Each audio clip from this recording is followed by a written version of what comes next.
Hello, समुद्रकिनारी असलेलं हे गणपतीचं मंदिर तुम्ही पाहिलं आहे का? हे सुंदर मंदिर आहे सिंधुदुर्ग जिल्ह्यातील रेड्डी गावात. रेड्डी गणपती मंदिर म्हणून हे प्रसिद्ध आहे. हा गणपती स्वयंभू आहे. रेवती बंदराजवळ एका खाणीत ही मूर्ती सापडली आहे.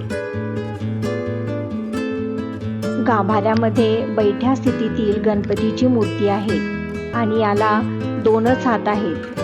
गणपती आपण चतुर्भुज रूपात पाहतो, पण इथे तो द्विभुजा रूपात आहे. मंदिरातच एके ठिकाणी अशा विक्रीसाठी वस्तूही ठेवण्यात आल्यात, ज्यात इतके छोटे छोटे सुंदर पाट मी पाहिले. मंदिर परिसर सुद्धा खूप मोठा आणि शांत आहे. इथं जवळच यशवंतगड किल्लाही पाहण्यासारखा आहे. तुम्ही कधी वेंगुर्ल्याला गेलात तर रेड्डी गणपतीला नक्की दर्शनाला जा. थँक्यू.